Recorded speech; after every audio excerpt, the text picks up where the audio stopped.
Students आज हम लोग डेटाबेस का जो हमने स्टार्ट किया था प्रिपरेशन का मॉड उसमें लेक्चर फर्स्ट की बात करेंगे।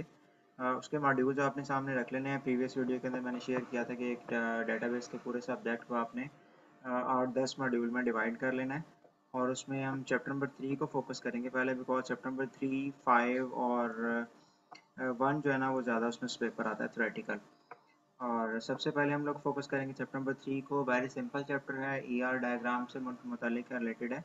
एंटिटी रिलेशनशिप डायग्राम्स को बोलते हैं या एंटिटी रिलेशनशिप मॉडल्स को बोलेंगे।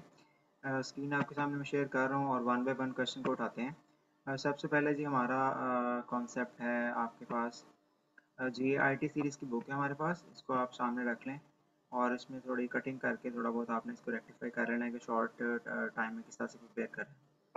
हाँ जी बेटा जी, सबसे पहले चैप्टर नंबर 3 का स्टार्ट हम कर रहे हैं कि एंटिटी रिलेशनशिप मॉडल क्या होता है और इसके बारे में डिस्कस करेंगे। उसके बाद फिर इसके 3 मेन मॉड्यूल होंगे, हमारे 3 मेन क्वेश्चन बनेंगे। सबसे पहले एंटिटीज़ क्या होती हैं, उसके बाद एंटिटी की टाइप्स कितनी हैं, वीक एंटिटी, स्ट्रॉन्ग एंटिटी क्या होती है, एंटिटी क्लास, एंटिटी इंस्टेंस वगैरह इसको किसको बोलते हैं। उसके बाद नंबर सेकंड पे एट्रीब्यूट्स क्या होते हैं, उनकी कितनी इकसाम होती हैं। और उसके बाद नेक्स्ट हम चलेंगे जी रिलेशनशिप और उसकी कार्डिनलिटी क्या है, मोडालिटी क्या है। उसके बाद डिग्री ऑफ रिलेशनशिप क्या है और रिलेशनशिप की इकसाम कितनी होती हैं। 3 पार्ट्स में चैप्टर को डिवाइड करेंगे और इंशाल्लाह विद इन 2 और 3 डेज आप चैप्टर कवर कर लेंगे। मैंने बोला 3 चैप्टर फोकस्ड हैं। पहले नंबर पे तीसरा चैप्टर हम करेंगे, उसके बाद 5वां करेंगे और फिर हम पहला चैप्टर कवर करेंगे। और जो अनसीन क्वेश्चंस आपको आएंगे उसकी मैंने ऑलरेडी वीडियोस रिकॉर्ड की हुई हैं, जिसमें नॉर्मलाइजेशन का टॉपिक है। एक टेबल आपको दिया जाएगा, उसको आपने नॉर्मलाइजेशन 5 चैप्टर में स्टडी करेंगे, प्रैक्टिकल भी करेंगे और उसको प्रैक्टिकली परफॉर्म भी करेंगे। और चैप्टर एक टेबल आपके सामने आएगा, उस टेबल को आपने up to third normal form तक नॉर्मलाइज करना होता है।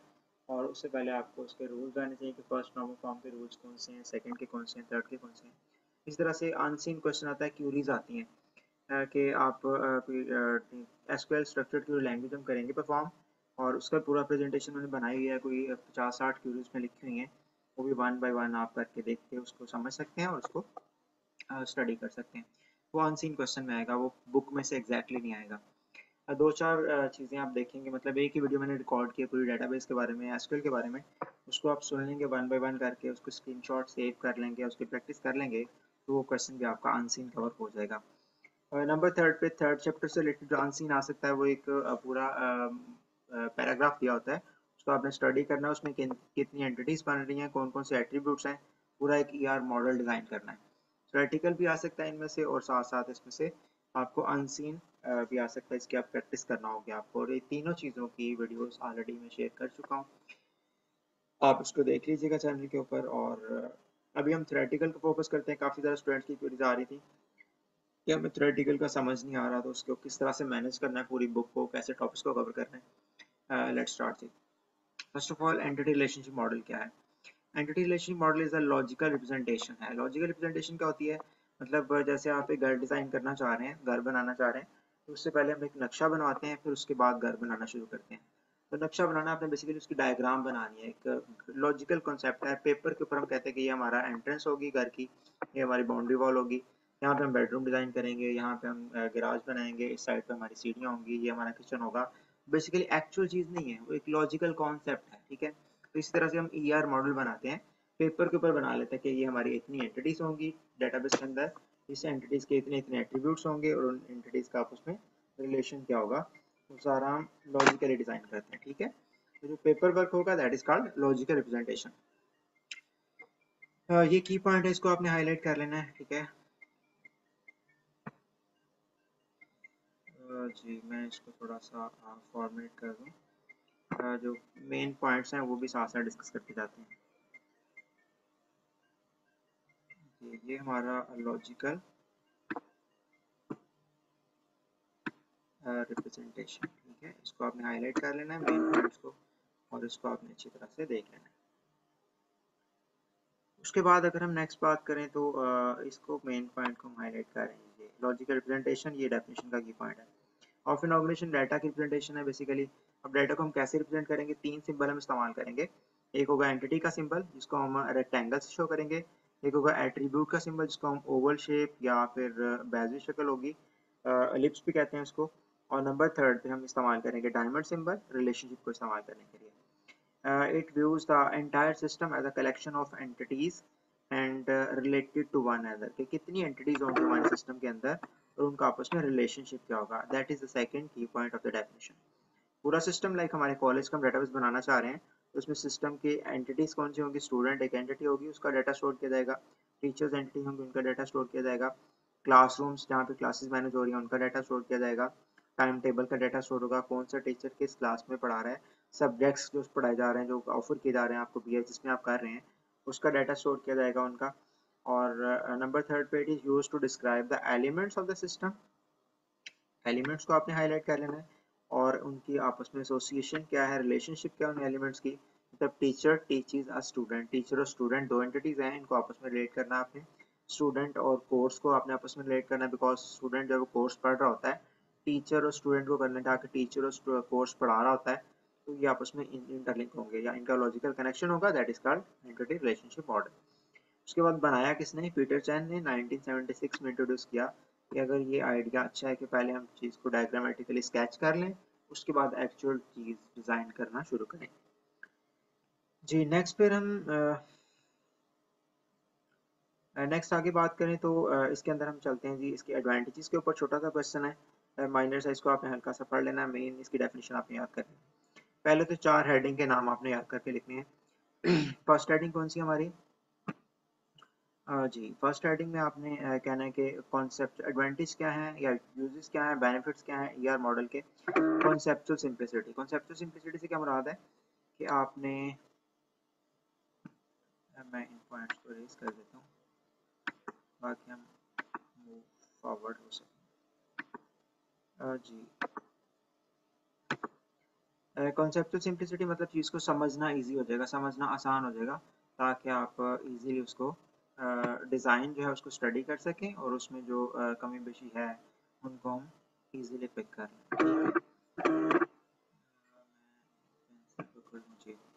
अब सबसे पहले तो कॉन्सेप्चुअल सिंप्लिसिटी से क्या मुराद है कि the ER model represent the conceptual of the database. पूरी डेटाबेस को आप कॉन्सेप्चुअली स्टडी कर लेंगे, देख लेंगे कि उसमें कितनी एंटिटीज हैं, कितने एट्रीब्यूट्स हैं। अगर कोई हैवी डेटाबेस आ जाती है हमारे पास, तो वो भी आप इजीली इसको अंडरस्टैंड कर सकते हैं। मतलब अगर एक डेटाबेस में 50 टेबल बनाने हैं तो उसको समझने में बहुत मुश्किल हो जाएगा, दो चार बंदे उसको लग के डिज़ाइन करेंगे, उसको डिस्कस करेंगे आपस में क्या मिस हो गया, क्या ऐड करना, और वो थोड़ा सा कम्प्लेक्स हो जाता है। कहते हैं कम्प्लेक्सिटीज को अगर आपने सॉल्व करना है, सॉर्ट आउट करना है, तो आपको पहले डायग्राम बनानी पड़ेगी, that is called ER model. तो कॉन्सेप्चुअली हम स्ट्रॉन्ग हो जाएंगे ज़रा इसको इस्तेमाल करते हुए, ठीक है। उसके बाद नंबर नेक्स्ट पे जी हमारे पास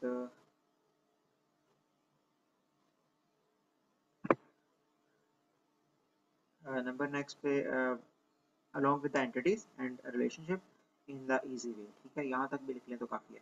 उसके बाद नंबर नेक्स्ट पे अगर हम आगे मूव करते हैं तो नंबर सेकंड हेडिंग आपने लिखनी है विजुअल रिप्रेजेंटेशन। विजुअल रिप्रेजेंटेशन मतलब ग्राफिकल फॉर्म में आपने इसको डिज़ाइन करना है।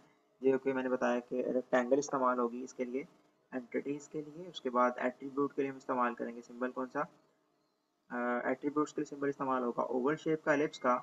और रिलेशनशिप के लिए इस्तेमाल करेंगे हम लोग डायमंड सिंबल, या फिर एलिप्स, उसको ना लाइन भी इस्तेमाल कर सकते हैं। डायरेक्टली कनेक्ट कर दें आपस में तो भी रिलेशनशिप सिंबल कह सकते हैं। हाँ जी, नंबर थर्ड पे आ जाता है हमारे पास विजुअल रिप्रेजेंटेशन। विजुअल रिप्रेजेंटेशन से क्या मुराद है, हाँ जी करना कितना है इसको, ER model represent the conceptual database along with the it's entities and the relationship in the easy way. उसके बाद यहाँ तक कर ले काफ़ी। विजुअल रिप्रेजेंटेशन से क्या मुराद है कि आपने ग्राफिकल फॉर्म में चीज़ को डिज़ाइन किया है, मतलब उसकी प्रॉपर शेप को इस्तेमाल करके आपने चीज़ को डिस्क्राइब किया है। Provide the visual representations of data and the relationship among data. इतना कर लें तो भी काफ़ी है।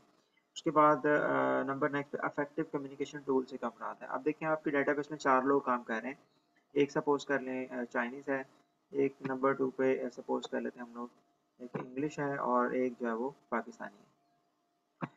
अब तीनों की लैंग्वेज डिफरेंट है, ठीक है, और वो अगर मैं कहता हूँ कि मैंने 4 रेक्टेंगल डिज़ाइन किए हैं और हर रेक्टेंगल के साथ 3 एट्रीब्यूट हैं, किसी के 4 एट्रीब्यूट हैं, तो मुझे बताना नहीं पड़ेगा कि रेक्टेंगल जो है वो सिंबल इंडिकेट करना है, इसका टेबल डिज़ाइन करना है। उसे खुद ही पता होगा, डेटाबेस उसने पढ़ी होगी, तो पता चल जाएगा कि मैंने अगर एक रेक्टेंगल देखी है तो इसका मैंने एक टेबल डिज़ाइन कर देना है, जितने उसके एट्रीब्यूट्स हैं उतने उस टेबल के कॉलम डिज़ाइन कर देने हैं। वो डायरेक्टली ऑटोमेटिकली खुद ही चीज़ को परसीव कर लेगा उसको डिस्क्राइब नहीं करना पड़ेगा, उसकी लैंग्वेज में कन्वर्ट करके बताना नहीं पड़ेगा, ठीक है। तो हर बंदा चीज़ को अंडरस्टैंड कर रहा होता है जो डेटाबेस के साथ जिसका ताल्लुक होता है। Database designer can use the ER model to get the different views of the data as seen by the programmer. Programmer को भी पता है कि इसका मतलब क्या है, मैनेजर्स को भी पता है, एंड यूजर को पता है कि इसका मीनिंग क्या होगा। ये बेटा जी फाइनली हम चलते हैं आगे, integrated with the relational database model. पहले बनता है ER मॉडल, चैप्टर 3 में हम बनाएंगे। फिर बनता है रिलेशनल मॉडल जो चैप्टर नंबर 5 में जाके बनाएंगे। इसमें टेबल डिजाइन किए जाएंगे, एक्चुअल डेटाबेस, जैसे घर का कंस्ट्रक्शन स्टार्ट हो जाती है और पहले पेपर वर्क होता है फिर कंस्ट्रक्शन है, इसी तरह पहले ER मॉडल होगा पेपर वर्क और चैप्टर 5 में हम लोग टेबल डिजाइन करना शुरू कर देंगे, एक्चुअल चीज इंप्लीमेंट होना शुरू हो जाएगी। तो कहते हैं कि ऐसा आपने ER मॉडल बनाना है जो डायरेक्टली कन्वर्टेबल होगा इनटू रिलेशनल मॉडल, मतलब जितनी एंटिटी उतने टेबल, उसके बाद जितने एट्रीब्यूट्स उतने उतने टेबल के कॉलम्स, और जो आइडेंटिफायर होगा जिसको हमने अंडरलाइन किया होगा वो प्राइमरी की बन जाएगा जाके टेबल के अंदर। ER model is well integrated with relational database model, इसको इंटीग्रेट किया जाता है, कन्वर्ट किया जाता है। Integration makes a relational database design very structured process, मतलब एक प्रॉपर तरीके से आप उसको कन्वर्ट कर सकते हैं। चारों हेडिंग को लिख के देखना आपने, उसके बाद आपने इसको एक एक डेटा लाइन में पॉपुलेट कर लेना है, ठीक है। नेक्स्ट हम स्टार्ट करते हैं G elements of ER model, और इसको मैं नेक्स्ट कवर करता हूँ नेक्स्ट क्वेश्चन के